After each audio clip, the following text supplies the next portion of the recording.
Hello viewers, welcome to Deeps Mathematics. So இந்த வீடியோவில் 9th new Tamil புக்கில் இருக்கக்கூடிய 3வது இயலுக்கான ஷார்ட்கட்டும் ப்ரீவியஸ் கொஷின்ஸ் தான் அப்படியே லைன் பை லைனாக நம்ம பார்க்க போகிறோங்க. ஸோ ஒரு பேஜ் எடுத்துக்கிட்டோன்னா அதில் ப்ரீவியஸ் கொஷின் எந்த வருஷத்தில் கேட்கப்பட்டிருக்கு, எந்த எக்ஸாமில் கேட்கப்பட்டிருக்கு, அந்த மாதிரி விஷயங்களும் பார்க்க போகிறோம். எதுக்கெல்லாம் ஷார்ட்கட் வைக்க முடியுமோ அதெல்லாம் ஈஸியாகவும் நம்ம பார்க்க போகிறோம். இப்போ ஃபஸ்ட்டு தலைப்பு என்னென்னு பார்த்தீங்கன்னா ஏறுதழுவுதல். ஏறுதழுவுதல் அப்படிங்கிறது அப்படின்னாலே உங்களுக்கு ஃபஸ்ட்டு ஞாபகம் வர வேண்டியது கலித்தொகை புக்கு தான், சரிங்களா? அதுலேயும் முல்லைக்களி மருதக்களி இந்த ரெண்டு விஷயம் தான் உங்களுக்கு ஞாபகம் வந்துருக்கணும். அப்போது கலித்தொகையில் மட்டும்தான் இதை பற்றி இருக்கான்னு கேட்டிங்கன்னா அப்படி கிடையாது. ஆனால் மெஜாரிட்டியாக உங்களுக்கு ஞாபகம் வர வேண்டியது மெஜாரிட்டியான விஷயம் வந்து கலித்தொகையை பேஸ் பண்ணி தான் இருக்கும், சரிங்களா?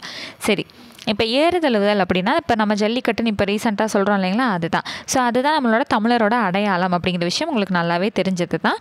ஸோ ஏறுதழுவுதல் தமிழரின் நாகரிகத்தை உணர்த்தும் விளையாட்டு, இதுவும் நமக்கு நல்லாவே தெரிஞ்ச விஷயம்தான். எக்ஸ்ட்ரா என்ன நீங்கள் தெரிஞ்சுக்கணும் அப்படின்னு பார்த்தீங்கன்னா, முல்லை மருத நிலங்களில் கால் கொண்டு தமிழர் தம் வாழ்வோடு பின்னி பிணைந்து பண்பாடாகிய ஏறுதழுவுதல். ஓகேங்களா? அப்போ நான் சொன்னேன் இல்லையா முல்லைக்களி மருதக்களின்னு, அப்போ முல்லை நிலம் மருத நிலம் ரொம்ப முக்கியமானது.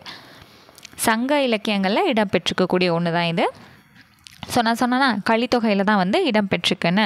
ஸோ அதில் வந்து முல்லைக்களியில் வந்து என்ன குறிப்பிட்டிருக்காங்க அப்படின்னு பார்த்தீங்கன்னா, எழுந்தது துகள் ஏற்றனர் மார்பு கவிழ்ந்தன மறுப்பு கலங்கினர் பலர் அப்படின்னு சொல்லிட்டு முல்லைக்களியில் ஏறுதழுவுதலோட களத்தை பற்றி குறிப்பிட்டிருக்காங்க. அதாவது இப்போ கிரிக்கெட் விளையாட போகிறாங்கன்னா அதோட களம் அந்த கிரவுண்டு சொல்லுவோம் இல்லையா, அதே போல் ஜல்லிக்கட்டு விளையாட போகிறாங்கன்னா அதுக்குன்னு ஒரு கிரவுண்டு இருக்கும் இல்லையா, அந்த களத்தை பற்றி வந்து டிஃபைன் பண்ணியிருக்கிறது தான் இந்த முல்லைக்களியில் இருக்கக்கூடிய பாட்டு. இது எப்படிங்க சிம்பிளாக ஞாபகம் வச்சுக்கலாம் அப்படின்னா, இந்த காலில் குத்துற முள் இருக்கும் இல்லைங்களா, ஸோ இந்த முள்ளை வந்து ஞாபகம் வச்சுக்கோங்க. இதை வச்சு எழுந்தது துகள் அந்த முள் வந்து எழுந்து நிற்கிது. நான் வரதை பார்த்தோன்னே நேரம் என் காலில் வந்து பச்சைக்குன்னு குத்திடுது, சரிங்களா? ஏற்றனர் மார்பு ஏற்றிடுச்சு. அப்போ நான் என்ன ஆகிட்டேன் அப்படின்னா கவிழ்ந்தாச்சு, வலி தாங்க முடியாமல் கவிழ்ந்து கலங்கிடுச்சு என் கண்ணெல்லாம், சரிங்களா? முள் குத்திடுச்சு அப்படிங்கிறது இதை ஞாபகம் வச்சுக்கிட்டிங்கன்னா முல்லைக்களி அப்படிங்கிறத ஈஸியாக சொல்லிடலாம். ஸோ அந்த களம் அந்த கிரவுண்டை பற்றி டிஃபைன் பண்ணுறது தான் இந்த பாடல் வந்து கொடுத்துருக்காங்க. அடுத்தது மருத நிலம் மருதக்களிக்கு வந்து ஒரு பாடல் வந்து கொடுத்துருக்காங்க. வீரர்கள் எல்லாம் வந்து போர் புரிய போகிற மாதிரி அந்த ஏறுதழுவுதலுக்கு வந்து போகிறாங்க அப்படிங்கிறத நீர் எடுப்பவை நிலம் சாடுபவை அப்படிங்கிற பாடல் வந்து குறிப்பிடுது. ஸோ இதை எப்படி ஈஸியாக நீங்கள் ஞாபகம் வச்சுக்கலாம் அப்படின்னு பார்த்தீங்கன்னா, மருத நிலத்தில் வயல்லாம் வச்சு விவசாயம் பண்ணுறாங்க இல்லையா, அங்கே நீர் தேவை, வயல் போடுறதுக்கு நிலம் தேவை. அப்போ நீர் எடுப்பவை நிலம் சாடுபவை, நீருக்கு வந்து இந்த ஈர தான், ஜஸ்ட் வந்து அந்த இதுக்கு ஞாபகம் வச்சுக்கிறதுக்காக இந்த நீர் எடுப்பவை அந்த மாதிரி வந்து ஞாபகம் வச்சுக்கோங்க, ஓகேங்களா? ஸோ அடுத்து கலித்தொகையில் மட்டும் இல்லை வேறு புத்தகங்களையும் இருக்குது அப்படின்னு சொன்னீங்களே, அது என்னங்க அப்படின்னு கேட்டிங்கன்னா, கலித்தொகை தவிர சிலப்பதிகாரம் புறப்பொருள் வெண்பாமாலை. சிலப்பதிகாரம்ங்கிறது உங்களுக்கே தெரியும் இலக்கியம்ங்கிறது. இந்த புறப்பொருள் வெண்பாமாலைங்கிறது என்னங்க அப்படின்னு கேட்டிங்கன்னா இலக்கண நூல், சரிங்களா? ஏறுதழுவுதல் பற்றி குறிப்பிடப்பட்டுள்ள இலக்கண நூல் என்ன அப்படின்னு ஒரு கேள்வி கேட்டாங்க அப்படின்னா அதுக்கான ஆன்சர் புறப்பொருள் வெண்பாமாலை, ஓகேங்களா? அடுத்தது ஒரு சிற்றிலக்கியத்தில் வந்து குறிப்பிடப்படுது என்ன அப்படின்னு சொல்லி பார்த்தீங்கன்னா பள்ளு இலக்கியம். அது என்னன்னு பார்த்தீங்கன்னா கண்ணுடையம்மன் பள்ளு, சரிங்களா? கண்ணுடையம்மன் பள்ளு, அதில் வந்து எருதுகட்டி அப்படிங்கிற வார்த்தை வந்து பயன்படுத்தப்பட்டிருக்கு. ஏறுதழுவுதல் எருதுகட்டி எல்லாமே வந்து ஒன்று தாங்க, சரிங்களா? ஜல்லிக்கட்டை தான் வந்து குறிப்பிடுது. ஸோ இப்போ என்னென்ன நூல்களில் பார்த்தோம்? கலித்தொகை, சிலப்பதிகாரம், புறப்பொருள் வெண்பாமாலை, கண்ணுடையம்மன் பள்ளு. ஸோ இத்தனை புத்தகங்களில் வந்து ஏறுதழுவுதல் பற்றி சங்க காலங்களிலிருந்து இப்போ வரைக்கும் குறிப்பிடப்பட்டுருக்கு. இதுக்கான சான்றுகள் வந்து எங்கெங்கே இருக்குது அப்படின்னு பார்த்தீங்கன்னா, பெரிய விஷயமா சொல்லக்கூடியது என்னென்னா இந்த நடுக்கல் வைக்கிறதுன்னு வந்து சொல்லுவாங்க. இது நம்ம வேலுநாச்சியார் பாடத்துலேயே இந்த நடுக்கல் அப்படிங்கிறதெல்லாம் படிச்சிருக்கோம் இல்லைங்களா? அது இல்லாமல் பாறைகளில் வந்து நிறையா வரைஞ்சி வச்சுருக்குது. ஸோ இதெல்லாமே தான் வந்து சான்றுகளாக இப்போ நம்ம பார்க்க போகிறோம். ரொம்பவே சிம்பிளான கண்டென்ட் தாங்க இருக்கும், ஈஸியாக படித்து முடிச்சிடலாம். ஸோ இந்த நடுக்கல் வந்து எந்த ஊரில் இருக்குது அப்படின்னு பார்த்தீங்கன்னா சேலத்தில் இருக்குது, ஓகேங்களா? இப்போ அதை பற்றி தான் நம்ம தெரிஞ்சுக்க போகிறோம். ஸோ இங்கே பார்த்தீங்கன்னா புடைப்புச் சிற்பங்கள், நடுக்கற்கள் இதெல்லாம் வந்து என்னதுங்க புடைப்புச் சிற்பங்கள், இது வந்து நடுக்கல்லாம். ஸோ ஓகே, இப்போ வந்து ஃபஸ்ட்டு அந்த நடுக்கல் வந்து எந்த ஊரில் இருக்குங்கிறத தெரிஞ்சுக்கோம். சேலம் மாவட்டத்தில் வந்து எருது விளையாடி மரணமுற்றவன் பெயரால் எடுக்கப்பட்ட எருது பொருதார் கல் ஒன்று உள்ளது. அந்த நடுக்கலோட பேர் வந்து என்னென்னு பார்த்தீங்கன்னா எருது பொருதார் கல், ஓகேங்களா? கோவுரி சங்கன் கருவந்துறையிலே எருது விளையாடி பட்டான் சங்கன் மகன் பெரியபல்லு நட்டக்கல், ஓகேவா? இது வந்து ஒன்றுமே இல்லை, இது ஐயோ என்னடா இது அப்படிங்கிற மாதிரி தான் இருக்கும் ஃபஸ்ட் டைம் ரீட் பண்ணும்போது. அந்த கல்லோட பேர் வந்து எருது பொருதார் கல், ஓகேங்களா? இது யாருக்கு யார் வச்சாங்க அப்படிங்கிற விஷயத்தை தான் இந்த 3 லைனுக்குள்ள வந்து அப்படி இருக்கும் வாசித்து பார்க்குறதுக்கு. யாருக்கு யார் வச்சா, எந்த இடத்துல வச்சா, இந்த 3 விஷயம்தான் இருக்குது. யாருக்கு யார் வச்சா அப்படிங்கிறத ஃபஸ்ட்டு வந்து பார்த்துக்கலாம். சங்கன் அப்படிங்கிறவர் வந்து என்ன பண்ணுறாருனா ஜல்லிக்கட்டு விளாண்டு இறந்து போயிடுறாரு. ஓகேங்களா. அதாவது ஏறுதழுவுதல் விளாண்டு இறந்துடுறாரு. அவருக்கு நினைவாக வந்து அவரோட பெரிய பையன் அவரோட மகன் வந்து பெரிய பயல் அப்படிங்கிறவர் வந்து நடுக்கல் வச்சுருக்காரு. சேலத்தில் கருவந்துறை அப்படிங்கிற இடத்துல வச்சுருக்காரு. ஸோ இந்த விஷயம் தான் யாருக்கு யார் வச்சா அப்படின்னா சங்கன் அப்படிங்கிறவர் இறந்துடுறாரு. அவருக்காக அவரோட மகன் வந்து பெரிய பயல் வந்து நடுக்கல் வைக்கிறாரு.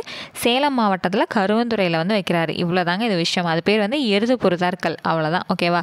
ஸோ மேலே ஒரு பாக்ஸ் இருக்குது. இது ரொம்ப முக்கியம். எகிப்தில் இருக்கக்கூடிய பெனிஹாசன் அப்படிங்கிற சித்திரங்கள்லையும் கிரீட் தீவில் இருக்கக்கூடிய கினோசஸ் அப்படிங்கிற இடத்துல இருக்க அரண்மனைகளில் காளைப்போர் குறித்த செய்திகள் இடம்பெற்றிருக்கு. இதில் 2 பாயிண்ட் தான். எகிப்தில் பெனிஹாசன் அப்படிங்கிற சித்திரங்கள், கிரீட் தீவில் கினோசஸ்ங்கிற இடத்துல அரண்மனை இருக்குது. அந்த அரண்மனையில் ஏறுதழுவுதல் பற்றி இருக்குது. அதாவது அங்கே வந்து காளைப்போர். ஓகேவா. அந்த செய்திகள் எல்லாமே இடம்பெற்றிருக்கு. ஓகேங்களா. இப்போ இது வரைக்கும் நம்ம என்னென்ன பார்த்துருக்கோம் அப்படின்னு பார்த்தீங்கன்னா, முல்லைக்கலியில் ஒரு பாடல் வந்து முக்கியமாக பார்த்தோம். மருதக்கலியில் ஒரு பாடல் வந்து பார்த்தோம்.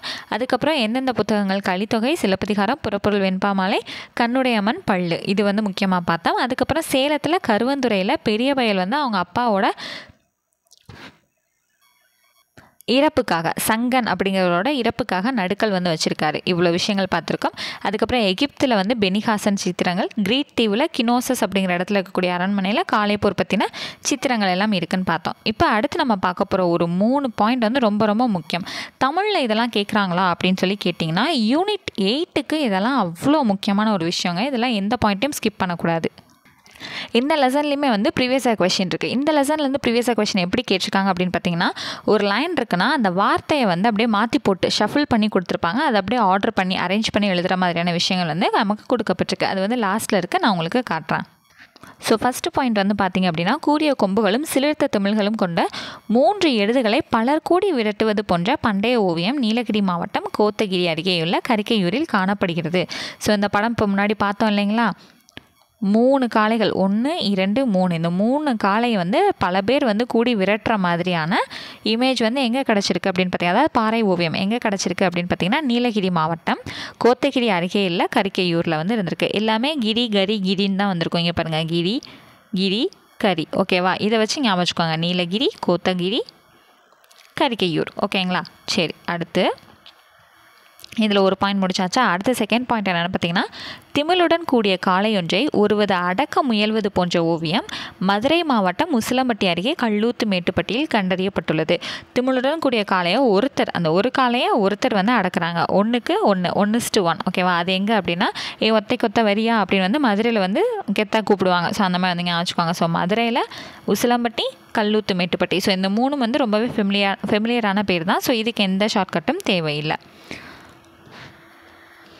ஸோ அடுத்தது பார்த்திங்க அப்படின்னா, 3வது பாயிண்ட் வந்து தேனி மாவட்டம் மயிலாடும்பாறை அருகே சித்திரக்கல் புடவை என்ற இடத்தில் திமிழுடன் கூடிய காளை ஓவியம் கண்டறியப்பட்டுள்ளது. ஃபஸ்ட்டு என்ன பார்த்தோம், 3 காளையை நிறைய பேர் விரட்டுறாங்க அப்படிங்கிறது பார்த்தோம். கிரி கரி கிரி கிரின்னு சொல்லிட்டு எல்லாம் கத்திக்கிட்டே விரட்டுறாங்க. அடுத்து 2வது பாயிண்ட் என்ன பார்த்தோம், திமிழுடன் கூடிய காளையை ஒருத்தர் வந்து இது பண்ணுறாரு. 1:1 அப்படின்னு சொல்லிட்டு ஒத்தை கொத்த வரியான்னு சொல்லிட்டு மதுரையை வந்து வச்சோம். இதில் இன்னொன்று வந்து அப்போ ஈஸியாக என்னங்க பண்ணிடலாம், ஒரு திமிழுடன் கூடிய காளையோட ஓவியத்தை பார்க்குறாங்க. ரொம்ப சாந்தமாக இருக்காங்க. அப்போ தேனி மாவட்டம் எல்லாருமே சாந்தமாக இருக்காங்க. அப்போ தேனி, மயில் இப்படி வந்து ஞாபகம் வச்சுக்கோங்க. தேனி, மயில் இப்படி இருக்குது. தேனி மாவட்டம் மயிலாடும்பாறை சித்திரக்கல் புடவு அப்படிங்கிற இடத்துல வந்து திமிழுடன் கூடிய காளை ஓவியம் வந்து கண்டறியப்பட்டுள்ளது. ஸோ இந்த 3 பாயிண்ட் வந்து ரொம்ப ரொம்ப முக்கியமான விஷயம். தெளிவாக மனப்பாடம் பண்ணி வச்சுக்கோங்க. ஸோ அடுத்த பேஜ் பார்த்தீங்க அப்படின்னா, சிந்துவெளி நாகரிகத்தில் வந்து கல்முத்திரைகள் எல்லாமே வந்து அந்த இடத்துல கிடச்சிது இல்லைங்களா.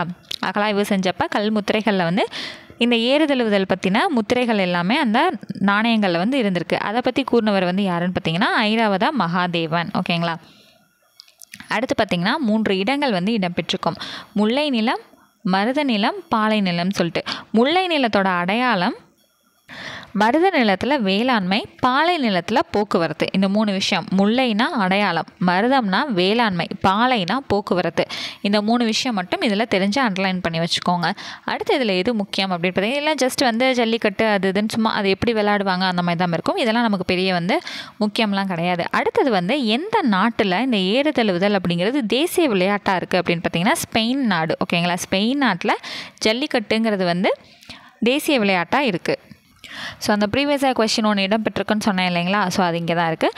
தமிழர்களின் பண்பாட்டு திருவிழாவாக விளங்கும் ஏறுதழுவுதல். ஸோ இந்த லைனை பார்த்தீங்கன்னா வேர்ட்ஸை ஃபுல்லாக ஷஃபில் பண்ணி கொடுத்துருந்துட்டு இதை வந்து ஒரு அரேஞ்ச் பண்ணி எழுதுங்க அப்படிங்கிறதா கொடுத்துருந்தாங்க. ஸோ இந்த லைனும் இருந்துச்சு. இந்த பாடத்தோட புக் பேக்கில் ஒன்று வந்து இருக்கும், 2வது கேள்வியாக இருக்கும். அதுவுமே வந்து பார்த்திங்கன்னா ஷஃபிள் பண்ணி கொடுத்துருப்பாங்க, அரேஞ்ச் பண்ணி எழுதணும். ஸோ இதுவும் கேட்கப்பட்டிருந்துச்சு. அந்த புக் பேக்கில் இருந்த ஒரு கொஷினும் கேட்கப்பட்டிருந்துச்சு. அது நம்ம லெசன் முடித்த உடனே அதையும் நான் உங்களுக்கு காமிச்சிடுறேன். ஸோ இந்த பேஜில் வந்து பெருசாக நமக்கு முக்கியமானதும் இல்லை, கற்பவை கற்றப்பின்லையும் நமக்கு எதுவுமே கிடையாதுங்க. ஸோ மொத்தமே பார்த்திங்கன்னா ஒரு 10 பாயிண்ட்டுக்குள்ளே தான் வந்திருக்கும். என்னென்னு பார்த்திங்கன்னா முல்லைக்களியோட பாட்டு ஒன்று பார்த்தோம், மருதக்களிக்கான ஒரு பாட்டு வந்து பார்த்தோம். அது கள்ளித்தொகை இல்லாமல் எங்கெங்கே இருக்கோ அப்படிங்கிற ஒரு 3 புத்தகங்கள் பார்த்தோம். சிலப்பதிகாரம், புறப்பொருள், வெண்பாமாலை, பள்ளி இலக்கியங்களில் வந்து கண்ணுடையம்மன் பள்ளு அப்படிங்கிறத பற்றி பார்த்தோமா. ஸோ 3 புத்தகங்கள் வந்து பார்த்துருந்தோம். அடுத்த பாயிண்ட் என்னென்னு பார்த்திங்கன்னா சேலத்தில் கருவந்துறையில் பெரிய பயல்கிறவரை அவங்க அப்பா இறந்ததுக்காக நடுக்கல் வச்சாருன்னு பார்த்தோம். அதுக்கப்புறம் பார்த்திங்கன்னா நீலகிரியில் வந்து இருந்த அந்த புடைப்பு சிற்பங்கள், அந்த பாறை ஓவியம் வந்து இருக்குதுன்னு சொல்லி பார்த்தோம். அதுக்கப்புறம் மதுரை, அதுக்கப்புறம் என்னங்க பார்த்தோம், மயிலாடுதுறை அந்த தேனி மாவட்டத்தோடு பார்த்தோம். அதுக்கப்புறம் ஐராவத மகாதேவன் அவர் சொன்னதை வந்து பார்த்தோம். அதுக்கப்புறம் என்ன பார்த்தோமா, அந்த நிலங்கள் பற்றி பார்த்தோமா, முல்லைனா அடையாளம், மருதம்னா வேளாண்மை, பாலைனா போக்குவரத்து அப்படிங்கிற ஒரு பாயிண்ட் பார்த்தோம். இது வந்து எந்த நாட்டோட தேசிய விளையாட்டு அப்படின்னு பார்த்தீங்கன்னா ஸ்பெயின் நாட்டோடது. இப்போ இந்த 5, 6, 7 இதெல்லாம் ஒரு பாயிண்ட்டாக தான் போட்டிருக்கணும். இதனால் வந்து ரொம்ப முக்கியங்கிறனால தனித்தனி பாயிண்ட்டாக போட்டேன். கிட்டத்தட்ட ரொம்ப முக்கியம் பார்த்தாலே 10 பாயிண்ட் தான், அவ்வளோதான். இந்த பாடமே முடிஞ்சிருச்சு. ஆனால் ஃபஸ்ட் டைம் ஒரு 2-3 தடவை ரீட் பண்ணி பார்க்க எப்படி இருக்குன்னா, ஐயோ என்னடா இது ஒன்றுமே புரியலையே அப்படிங்கிற மாதிரி தான் இருக்கும். இந்த மாதிரி ஏதாவது ஒரு வீடியோ வந்து கேட்டுட்டு நீங்கள் படிச்சிங்க அப்படின்னா ரொம்பவே யூஸ்ஃபுல்லாக ஈஸியாக இருக்கும். ஸோ இந்த பாடத்தில் ப்ரீவியஸ் இயர் கொஷின் இப்போ நம்ம சேனலில் வந்து பார்த்தா 530 கொஷின்ஸை வச்சு எங்கெங்கே இருக்குது அப்படிங்கிறதையும் பார்த்தோம். இந்த பாடம் பொறுத்தளவில் ஒரு ப்ரீவியஸ் இயர் கொஷின் தான், தமிழ் அப்படிங்கிறதுல ஒன்று தான் பார்த்தோம். நம்ம ஜென்ரல் ஸ்டடீஸ் போகும்போது இங்கே என்னென்ன இருந்துச்சோ அதெல்லாம் நான் உங்களுக்கு சொல்லிடுறேன். ஸோ அடுத்தது பார்த்திங்கன்னா மணிமேகலை இருக்குது, அதையும் நம்ம பார்த்துருவோம். ஸோ மணிமேகலை எழுதினவர் சீத்தலை சாத்தனார் அப்படிங்கிறது எல்லாருக்குமே தெரிஞ்ச விஷயம் தான். சிலப்பதிகாரம்னா இளங்கோவடிகள், மணிமேகலைனா சீத்தலை சாத்தனாருங்கிறது நல்லாவே தெரிஞ்ச விஷயம் தான். ஸோ ஸ்ட்ரைட்டாக வந்து நுழையமுள்ள என்னென்ன பாயிண்ட்ஸ் இருக்குது அப்படிங்கிறத நம்ம தெரிஞ்சுக்குவோம். ஸோ இங்கே வந்து ஒரு விழா வந்து கொண்டாடிட்டுருக்காங்க. என்ன அப்படின்னு பார்த்தீங்க அப்படின்னா இந்திர விழா. ஓகேங்களா, இந்திர விழாங்கிறது புகார் நகரோட தொடர்புடையது. ஓகேவா, இந்திரனை பற்றி புகார் கொடுத்துக்கிட்டே இருக்காங்க. மழை பெஞ்சா அதிகமாக பெஞ்சிடுது, பெய்யலைன்னா கம்மியாக பெய்யுது அப்படின்னு சொல்லிட்டு நிறையா புகார் கொடுக்குறாங்க. அப்போ இந்திர விழா வந்து எந்த நகரோட தொடர்புடையது அப்படின்னு பார்த்தீங்கன்னா புகார் நகர். சரிங்களா, புகாருங்கிறது ஒன்றும் இல்லைங்க, பூம்புகார் இருக்குது இல்லையா, அதுதான் அந்த இது. ஸோ ஷார்ட்கட்டுக்கு தான் அவர் மேலே அதிகமாக புகார் வந்துக்கிட்டே இருக்குது அப்படின்னு சொல்லி ஞாபகம் வச்சுக்கோங்க அப்படின்னு சொல்கிறேன். இந்த இந்திர விழாங்கிறது எந்தெந்த நூலில் குறிப்பிடப்பட்டிருக்கும் அப்படின்னு பார்த்தீங்கன்னா சிலப்பதிகாரம், மணிமேகலை. இது வந்து நமக்கு ப்ரீவியஸ் இயர் கொஸ்டினில் வந்து கேட்கப்பட்டிருக்கு. சரிங்களா, எந்தெந்த நூல்கள் இது இடம்பெற்றிருக்கு அப்படிங்கிறது வந்திருக்கு. கூற்று கேள்விகள்லையும் நமக்கு இது வந்திருக்கு. ஸோ இதை வந்து மார்க் பண்ணி வச்சுக்கோங்க. ஸோ இந்த மணிமேகலையில் மொத்தம் வந்து 30 காதைகள் இருக்குங்க. மணிமேகலை அப்படின்னா காதைன்னு சொல்லணும். சீவக சிந்தாமணின்னு வந்துச்சுன்னா இளம்பகம் அப்படின்னு வந்து சொல்லணும். சரிங்களா, ஸோ அப்போ மணிமேகலையில் 30 காதை இருக்குது. அதில் வரக்கூடிய முதல் காதை தான் விலாவரை காதை. அதை தான் இந்த பாடலில் வந்து நம்ம தெரிஞ்சுக்க போகிறோம் இந்த பாடத்தில். ஓகேங்களா, இது வந்து ரொம்ப முக்கியம், நல்லா தெரிஞ்சு வச்சுக்கோங்க. ஸோ பாடல் எதுவுமே வந்து மெமரி போயம் வந்து கிடையாதுங்க. ஸோ ஸ்ட்ரைட்டாக நம்ம வந்து சொல்லும் பொருளும் வந்து போயிடலாம். சமய கணக்கர் அப்படின்னா யாருன்னு பார்த்தீங்கன்னா சமய தத்துவவாதிகள். ஓகேங்களா, அந்தந்த சமயத்தில் வந்து தத்துவவாதிகள் இருப்பாங்க இல்லையா. ஸோ சமய கணக்கர் அப்படின்னா சமய தத்துவவாதிகள். பாடை மாக்கள் வந்து பழமொழி பேசும் மக்கள். ஸோ மாக்கள்னால் வந்து மக்கள்ங்கிறது பொதுவாக தெரிஞ்ச விஷயம் தான். இந்த பாடைங்கிறது வந்து எங்கே சொல்லுவாங்க, இறந்து போகிறது தான் மேக்ஸிமம் வந்து அந்த பாடைங்கிறது நமக்கு தெரியும். ஸோ நான் வந்து எங்கே போனாலும் பொழைச்சிக்குவேன், எனக்கு பழமொழி தெரியும், நான் எந்த மக்களுக்கு இடையில விட்டாலும் நான் பொழைச்சிக்க வேண்டாம், அவ்வளோ சீக்கிரம்லாம் சாக மாட்டேன். ஸோ இது வந்து ஜஸ்ட் ஷார்ட்கட்டுக்காக சொல்கிறது. ஸோ அப்படிங்க அப்போ வச்சுக்கோங்க. சமய கணக்கர் அப்படின்னா சமய தத்துவவாதிகள். பாடை மக்கள்னால் எனக்கு பழமொழி தெரியும்டா அப்படிங்கிறது, பழமொழி பேசும் மக்கள். குழியி அப்படின்னா எல்லாரும் ஒன்றா சேர்ந்து தூக்கி கொண்டு போய் குழியில் போட்டு வந்துடுவாங்கடா, எல்லாரையும் நம்பணும்னா அந்த மாதிரி. சரிங்களா, அப்போ ஒன்று கூடி. குழியினா மொத்தமாக ஒன்று கூடி குழியில் தூக்கி போட்டு வந்துடுவானுங்க, பெருசாக யாரையும் நம்பாத, அந்த மாதிரி ஞாபகம் வச்சுக்கோங்க. ஸோ ஒன்று கூடி. தோம் அப்படிங்கிறது என்னென்னு பார்த்தீங்கன்னா, இப்போ ஒரு மியூசிக் வருதுன்னா தாம் தோம் தீம் தோம்னு சொல்லுவோமா, வெறும் தோம் மட்டும் ஃபஸ்ட்டு சொல்லிட்டு என்ன பண்ணுவோம், ஐயோ தப்பாக பாடாத அப்படின்வாங்களா. ஸோ தோம் அப்படிங்கிறது மட்டும் வந்துச்சுன்னா குற்றம். கோட்டி அப்படின்னா அந்த அந்த ஒரு சிவகார்த்திகேயன் படத்துலேயே வரும், கோட்டிக்குனே மன்றம் ஆரம்பித்து சுற்றிட்டு இருக்காங்க பாருங்கடா அப்படின்ட்டு கேள்விப்பட்டிருப்பீங்கன்னு நினைக்கிறேன். ஸோ படங்கள்லேயே இது நிறையா வந்து கேட்டிருப்போம், கோட்டிக்கார பயலுங்கடா அப்படின்னு சொல்லிட்டு. ஸோ கோட்டிக்காகவே மன்றம் ஆரம்பிக்கிறவங்க. ஓகேவா, அப்போ கோட்டினா மன்றம். ஸோ இது வரைக்கும் உங்களுக்கு புரிஞ்சிருக்கும்னு நினைக்கிறேன். சமய கணக்கர் அப்படின்னா சமய தத்துவவாதிகள். பாடைமாக்கள் வந்து பழமொழி பேசும் மக்கள். குழியை வந்து ஒன்று கூடி. தோம்னா குற்றம், கோட்டினா மன்றம். பொலம் அப்படின்னா பொன். ஓகேங்களா, பொண்ணுங்களை வச்சுருக்கவங்க புலம்பிக்கிட்டே இருப்பாங்க. ஏன் அப்படின்னா நிறையா வந்து நகைகள் சேர்த்து வைக்கணுமே அப்படின்னு சொல்லிட்டு புலம்பிக்கிட்டே இருக்காங்க. ஓகேவா, பொன் வச்சுருக்கவங்க புலம்பிக்கிட்டே இருக்காங்க. வேதிகை அப்படின்னா திண்ணை. வேதிகைங்களை வேதி மட்டும் எடுத்துக்காங்க. வேதிப்பொருள் வாங்கிட்டு வந்துருக்கியா, திண்ணையிலே வச்சுட்டு வந்துரு. ஓகேவா. வேதிகைங்கிறது திண்ணை. தூணம் வந்து தூண், அது ஈஸியாக வந்துடும். தாமம் அப்படிங்கிறது மாலை. மாலையை வந்து தாமதமாக போடக்கூடாது, சீக்கிரமாக கட்டின உடனே போட்டுறணும், இல்லைன்னா காஞ்சு போயிடும். தாமதம் வந்து ஏற்படுத்தக்கூடாது. அடுத்தது வந்து கதலிகை கொடினா சின்ன சின்ன கொடியாக வந்து சேர்த்து கட்டி அதை பெரிய கொடியாக பல கொடிகளாக வந்து கட்டியது. காலூன்று கொடினா ஒத்த காலில் நின்றுட்டு கொம்பில் வந்து கொடியை கட்டு. ஓகேங்களா. காலூன்று கொடினா கொம்புகளில் கட்டும் கொடி. விலோதம் அப்படின்னா வினோதமான ஒரு விஷயம் ஞாபகம் வச்சுக்கோங்க, என்னென்னா துணியில் வந்து கொடி செஞ்சுருக்குதுன்னு. அடுத்தது வந்து வசி அப்படின்னா மலை. செற்றம்னா சினம். இதெல்லாம் வந்து ஆல்ரெடி சின்ன புக்கிலேருந்து படிச்சுட்டு இருக்கதான். கலாம் அப்படிங்கிறது போர். கலாம் ஐயாவுக்கே வாழ்க்கையே போராக தான் இருந்திருக்கு, அந்த மாதிரி. அடுத்து துருத்தி அப்படிங்கிறது வந்து ஆற்றுடை குறை. ஓகேங்களா. சமய கணக்கர், சமய தத்துவவாதிகள், பாடை மக்கள், பழமொழி பேசும் மக்கள், குழியி ஒன்று கூடி, தோம்னா குற்றம், கோட்டினா மன்றம், பொலம் பொன், வேதிகை திண்ணை, தூணம் தூண், தாமம் மாலை, கதலிகை கொடி சிறு சிறு கொடியாக பல கொடிகள் கட்டியது, காலூன்று கொடி கொம்புகளில் கட்டும் கொடி, விலோதம் துணியாலான கொடி, வசி மலை, செற்றம் சினம், கலாம் போர், துருத்தி ஆற்றுடை குறை. ஸோ இந்த பாடலோட பொருள் வந்து ஜஸ்ட் வந்து ரீட் அவுட் மட்டும் பண்ணி வச்சுக்கோங்க. ஸோ அடுத்து வந்து என்னென்னு பார்த்தீங்கன்னா, இந்த ஐம்பெரு குழு எண்பேராயம் குழு இது வந்து என்னென்னு பார்த்தீங்கன்னா அமைச்சரோட குழு, அதாவது அரசருக்குரிய அமைச்சரோட குழு. ஓகேங்களா. அந்த 2 குழு இருக்கும். இதெல்லாம் ஜஸ்ட் வந்து ரீட் அவுட் மட்டும் பண்ணி வச்சுக்கோங்க. இதில் ரொம்ப முக்கியம் என்னென்னு பார்த்தீங்கன்னா, இந்த இந்திர விழா வந்து எத்தனை நாளைக்கு நடைபெறும் அப்படின்னு பார்த்தீங்கன்னா 28 நாள். இதுவும் வந்து ஒரு ப்ரீவியஸ் கொஸ்டின் தான். எத்தனை நாளைக்கு நடைபெறும் அப்படிங்கிறதும் நமக்கு கேட்டிருந்தாங்க. ஓகேங்களா. இவ்வளோ சிம்பிளாக நமக்கு கேட்பாங்க அப்படின்னு கேட்டிங்கன்னா, கம்ப்யூட்டர் பேஸ்ட் எலிஜிபிலிட்டி டெஸ்ட்லாம் இருக்குது இல்லைங்களா. ஸோ அதில் தான் வந்து இதெல்லாம் கேட்கப்பட்டிருக்கு. ஸோ அடுத்து வந்து பார்த்திங்கன்னா, இந்த லைன் வந்து நல்லா தெரிஞ்சுக்கோங்க. பசியும் நோயும் பகையும் நீங்கி மழையும் வளமும் எங்கும் பெறுவதாக. இந்த லைன் வந்து எங்கே இடம் பெற்றிருக்கு, எதுக்காக இடம் பெற்றிருக்குங்கிற விஷயம் வந்து தெரிஞ்சு வச்சுக்கோங்க. அடுத்தது இங்கே இலக்கண குறிப்பு நமக்கு ரொம்பவே முக்கியமானது. ஸோ ஃபஸ்ட்டு பார்த்திங்கன்னா, தோரண வீதியும் தோமரு கோட்டியும் இது வந்து என்னங்க வந்திருக்கு, அப்படிங்கிற விஷயம் வந்திருக்கு, எண்ணும்மைகள். அடுத்து காய்குலை கமுகு பூக்கொடி வள்ளி முத்து தாமம் இதில் எல்லாமே வந்து என்ன மறைஞ்சு வந்திருக்குன்னு பார்த்திங்கன்னா, 2ஆம் வேற்றுமை உருபும் உடன் தொக்க தொகை. ஓகேங்களா. ஸோ 2ஆம் வேற்றுமை உருபோட அந்த சொற்கள்லாம் இருக்கும் இல்லையா, அது வந்து மறைஞ்சு வந்திருக்கனால இது உருபம் பயணம் உடன் தொக்க தொகை.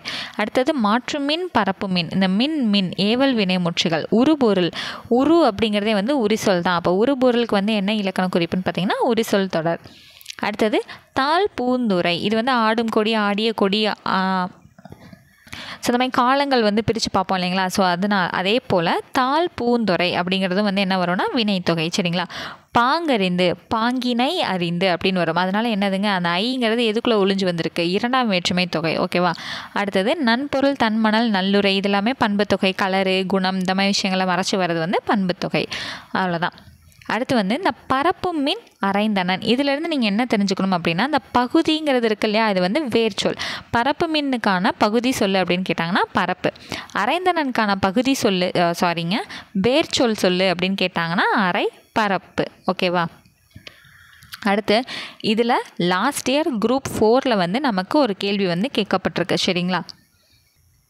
நம்மளோட குரூப் 4 2022 கொஷினுக்கான அனாலிசிஸ் புக் ப்ரூஃப் வந்து பார்த்துருந்தீங்கனாலே நல்லாவே தெரிஞ்சிருக்கும் இது. ஸோ எங்கெங்கே இருக்குங்கிறத நான் உங்களுக்கு சொல்கிறேன். கூற்று கேள்வியில் வந்து கொடுத்துருந்தாங்கங்க. முதல் கூற்று என்ன கொடுத்துருந்தாங்கன்னா, சிலப்பதிகாரமும் மணிமேகலையும் இரட்டை காப்பியங்கள் என அழைக்கப்படுகின்றன அப்படிங்கிறது முதல் கூற்றாக வந்து கொடுத்துருந்தாங்க. ஸோ இங்கே கொடுத்துருக்காங்களா, இரட்டை காப்பியமான சிலப்பதிகாரம் மணிமேகலைன்னு சொல்லிட்டு. சரி, அடுத்தது சிலப்பதிகாரம் மணிமேகலை ஆகிய இரண்டுமே 30 காதைகளை வந்து கொண்டுள்ளன அப்படிங்கிறது கொடுத்துருந்தாங்க. ஸோ 30 காதைகளாக அமைந்துள்ளன அப்படிங்கிறது இங்கே கொடுத்துருக்காங்க. ஸோ இது வந்து மணிமேகலைக்கானது இங்கே இருக்குது. சிலப்பதிகாரத்துக்கானது எங்கே இருக்குதுன்னு பார்த்தீங்கன்னா 10th நியூ தமிழ் புக்கில் பேஜ் நம்பர் 170 வந்து அதோட நூற்குறிப்பு பாக்ஸில் வந்து கொடுக்கப்பட்டிருக்கு. சரிங்களா. ஸோ இந்த கொஸ்டின் எக்ஸாக்டாக கடந்த வருடம் குரூப் 4 2022 அதில் கேட்கப்பட்ட ஒரு தமிழ் கேள்வி தான் இருந்தது. அதுவும் கூற்று கேள்வியாக வந்து நமக்கு கேட்டது. ஓகேங்களா. ஸோ இதில் வந்து பேசிக்கான விஷயங்கள் நமக்கு என்ன தெரியும், இரட்டை காப்பியங்கள்ங்கிறது வந்து சிலப்பதிகாரம் மணிமேகலைங்கிறது நமக்கு தெரியும். அடுத்தது வந்து என்னென்னு பார்த்தீங்கன்னா 50 காப்பியங்களில் 1 அப்படிங்கிறதும் நமக்கு தெரியும். மணிமேகலையின் துறவு வாழ்க்கையை கூறுவதால் இந்த நூலுக்கு மணிமேகலை துறவுன்னு இன்னொரு பேரும் இருக்குது. ஓகேங்களா. மணிமேகலை துறவுன்னு சொல்லிட்டு இன்னொரு பேரும் இருக்குது. இது வந்து பெண்மையை வந்து முதன்மைப்படுத்தும் புரட்சி காப்பியம். இது வந்து எந்த காலம் அப்படின்னு கேட்டிங்கன்னா பௌத்த காலம். சரிங்களா, பௌத்த சமயத்தை சார்ந்தது. இதில் வந்து 30 காதைகள் இருக்குங்கிறத நான் வீடியோட இந்த லெசனோட ஸ்டார்டிங்லேயே நான் வந்து சொல்லிட்டேன். ஃபஸ்ட்டு வந்து என்ன பார்த்துட்ருக்கோம், முதல் காதை தான் வந்து விலாவரை காதை, அதை தான் பார்த்துட்டு இருந்தோம் இல்லைங்களா.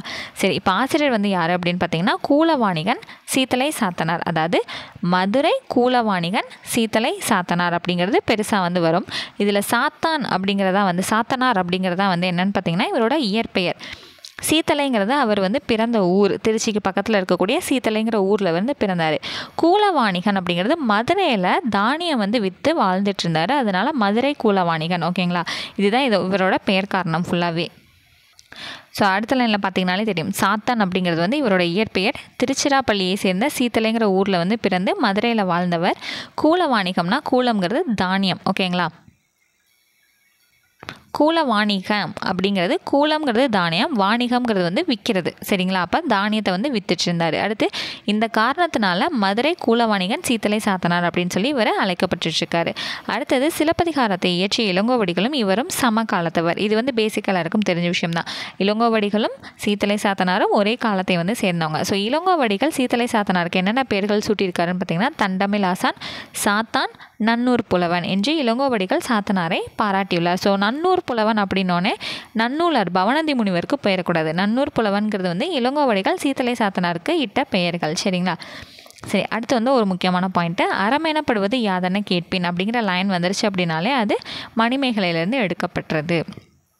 ஸோ கற்பவை கற்றப்பின்னில் வந்து பெருசாக தெரிஞ்சுக்க வேண்டிய பாயிண்ட்ஸ் வந்து அங்கே எதுவும் கிடையாது. ஸோ ஸ்ட்ரெயிட்டாக வந்து நம்ம அடுத்த பாடத்துக்கு வந்து போயிடலாம். அகலாய்வுகள், இதுவும் யூனிட் 8 வந்து ரொம்ப ரொம்ப முக்கியமான ஒரு பாடங்க. இதில் வந்து என்னென்ன பாயிண்ட்ஸ் வந்து முக்கியமானதுங்கிறத நான் உங்களுக்கு சொல்லிடுறேன். ஸோ இந்த பாடம் வந்து எப்படி அமைஞ்சிருக்கும்னு பார்த்தீங்கன்னா பட்டிமன்றமாக அமைஞ்சிருக்கும். ஓகேவா, அகலாய்வு செய்கிறது வந்து பணம் விரயம் அப்படின்னு சொல்லிட்டு ஒரு குரூப் பேசுகிற மாதிரியும், அகலாய்வு செய்கிறனால தான் நம்மளோட பண்பாடு நம்ம எவ்வளோ பழமை வாய்ந்தவங்கிறது நமக்கு தெரியுதுன்னு சொல்லிட்டு இன்னொரு குரூப் வந்து பேசிகிட்டு இருக்கோம். ஸோ இந்த பாக்ஸ் வந்து ரொம்பவே முக்கியம். கீழடி பற்றி உங்களுக்கு நல்லாவே தெரிஞ்சிருக்கும். மதுரைக்கு பக்கத்தில் இருக்கக்கூடிய கீழடியில் வந்து என்னென்ன கிடைக்கப்பெற்றிருக்கு, அதனால நமக்கு என்ன பெனிஃபிட்ஸ், நம்மளை பற்றி என்ன தெரிஞ்சுக்கிட்டோம் அப்படிங்கிற விஷயத்தை பற்றி சொல்லியிருப்பாங்க. பொதுவாக வந்து எங்கேயாவது அகலாய்வு செஞ்சோம் அப்படின்னா எப்படி அந்த இறந்தது புதைச்சது அந்த மாதிரி விஷயங்கள் தான் தெரியும். பட் கீழடியில் வந்து ஒரு படி மேலே போய் நமக்கு என்ன தெரிஞ்சிருக்கு அப்படின்னு பார்த்தீங்கன்னா தமிழரின் உயரிய நாகரிகத்தை கண்முன் காட்டும் சாட்சிகளாய் அமைந்தது அப்படின்னு வந்து சொல்லியிருந்திருப்பாங்க. இங்கே தெரியும் உங்களுக்கு பாருங்கள். பெரும்பாலான இடங்கள் இறப்பு தொடர்பான தடயங்களை வெளிப்படுத்துவனாக அமைந்திருந்தன. ஆனால் கீழடியில் கண்டறியப்பட்டுள்ள முழுமையான வாழ்விட பகுதியும் செங்கல் கட்டுமானங்களும் இதர பொருட்களும் தமிழரின் உயரிய நாகரிகத்தை கண்முன்னும் காட்டும் காட்சிகளாய் அமைந்துள்ளன. ஸோ அந்த பாயிண்ட் வந்து ரொம்ப ரொம்ப முக்கியம். அதுவும் இல்லாமல் இந்த கீழடி வந்து 2300 ஆண்டுகளுக்கு முற்பட்டவை. ஸோ அங்கே என்னென்ன பொருட்கள் கிடைச்சிது அப்படிங்கிறதையும் நல்லா வந்து படித்து வச்சுக்கோங்க. யூனிட் 8க்கு ரொம்பவே யூஸ்ஃபுல்லாக இருக்கும். ஓகேங்களா, சரி, இதில் இந்த பாக்ஸ் இல்லாமல் என்னங்க அப்படி முக்கியம் கேட்டிங்கன்னா மொத்தமே 4 பாயிண்ட் தாங்க. இந்த 4 பாயிண்ட் படிச்சிங்கன்னா இந்த பாடம் முடிஞ்சிருச்சு.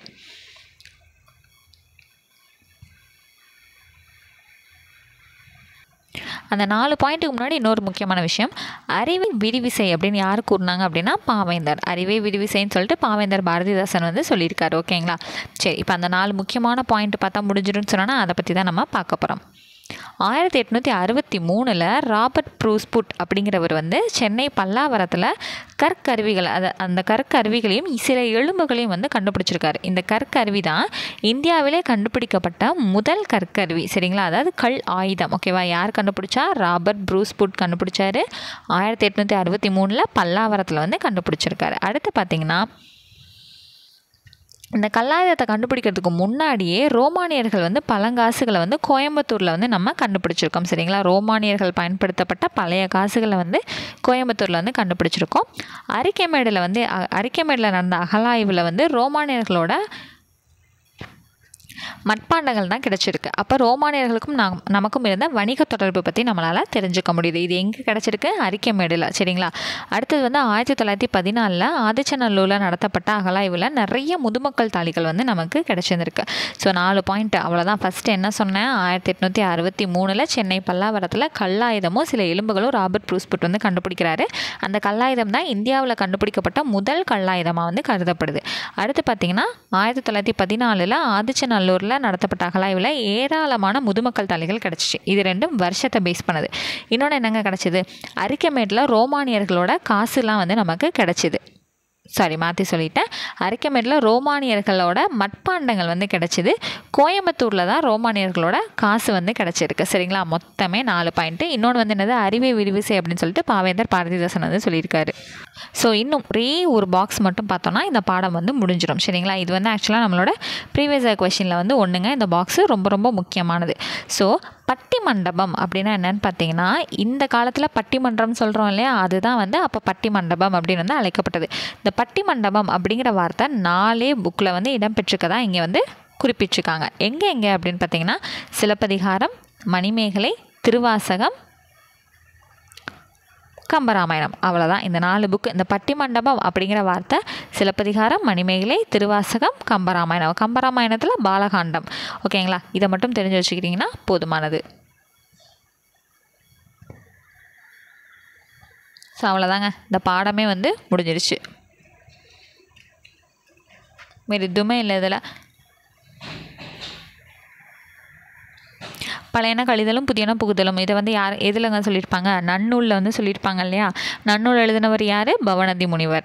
இதை வந்து எதை பற்றி சொல்லியிருப்பாங்க அப்படிங்கிறது யாருக்காவது தெரிஞ்சதுன்னா கண்டிப்பாக கமெண்ட் செக்ஷனில் கமெண்ட் பண்ணுங்கள். ஸோ இதை கண்டிப்பாக 6th புக்கில் படிச்சுட்டு தான் நீங்கள் 9th வந்திருப்பீங்க இல்லைங்களா. அப்போ பழையன கழிதலும் புதியன புகுதலுன்றதை எதை பற்றி பவணந்தி முனிவர் வந்து சொல்லியிருப்பாரு அப்படிங்கிறத யாருக்காவது தெரிஞ்சதுன்னா கமெண்ட் செக்ஷனில் கமெண்ட் பண்ணுங்கள். ஸோ இந்த பாடம் வந்து கம்ப்ளீட் ஆயிடுச்சு. ஸோ இன்றைக்கி வந்து என்னென்ன பார்த்துருக்கோம் அப்படின்னு பார்த்தீங்கன்னா, 3வது இயலில் ஏறுதழுவுதல் பற்றின ஒரு லெசன் பார்த்தோம். மணிமேகலை பார்த்தோம். மணிமேகலை முடிச்சதுக்கப்புறம் அகலாய்வுகள் வந்து பார்த்து முடிச்சிட்டோமா.